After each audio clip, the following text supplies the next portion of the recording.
Hello mga baby loves. Happy Monday everyone mga baby loves. Kumusta na kayong lahat dyan? So ayun mga baby loves, nandito tayo kakatapos lang natin, nag-apply na naman tayo ng panibagong visa. Ayan na yung resibo. Panibagong visa na naman papuntang China mga baby loves. Kakarating lang natin dito sa HK 2 days ago. Ngayon na naman, mag-a-apply na naman tayo.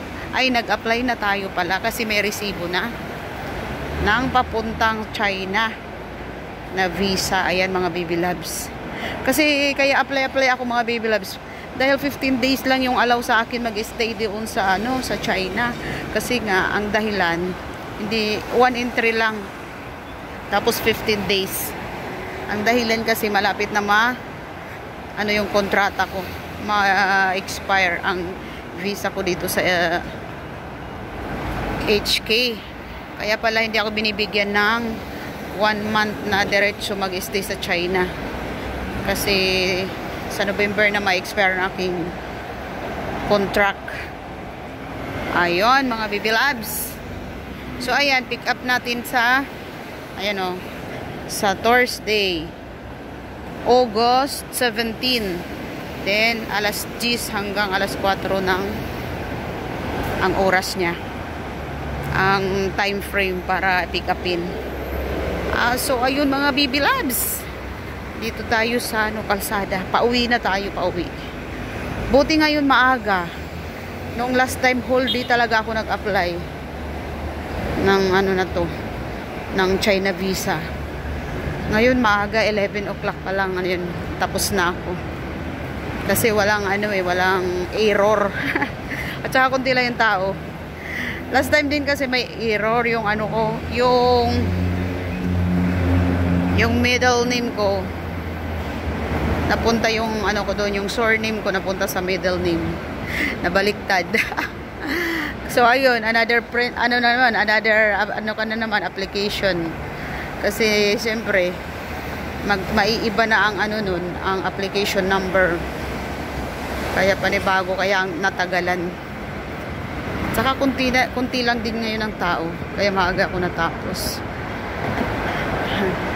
Ayun nga lang mga baby loves. Meron pa ring aberya. Akala ko perfect na yung doon sa evaluation ng aking requirements. Perfect na. Diretso na ako kaya mabilis. Wala akong kulang, kompleto ako ng requirements.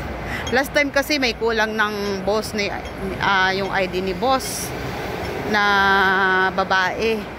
Kasi kailangan yung ID na nag-i-invite sa iyo doon sa China. Kailangan ng invitation letter, mga ganun. Hindi na provide ni boss.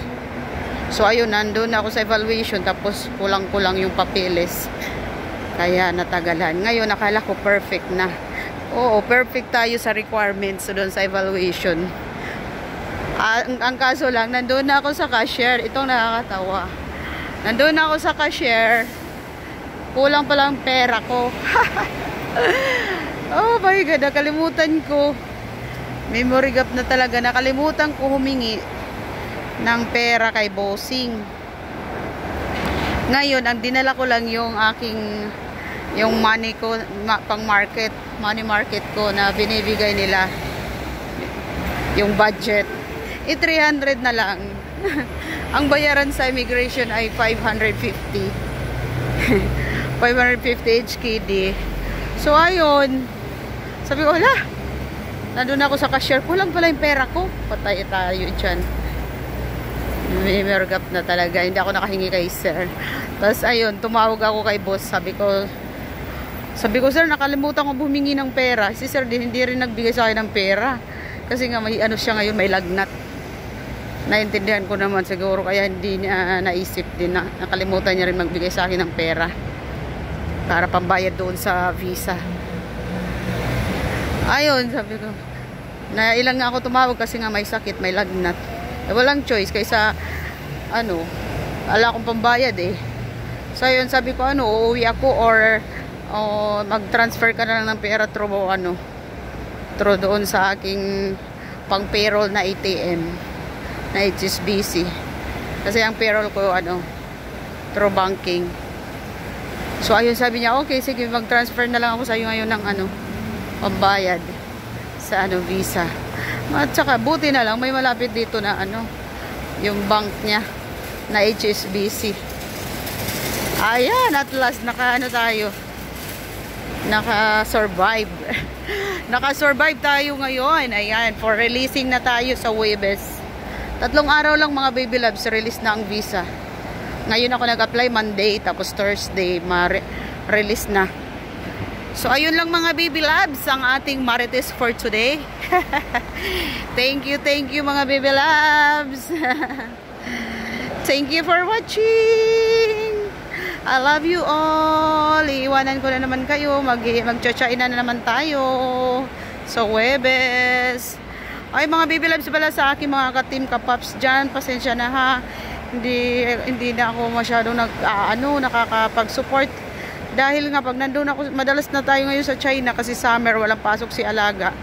Tawag nito, mahina ang net sa China. Oh my God. Kaya hindi talaga, matagal na ako hindi nakakapag-premiere. Pasensya na ha.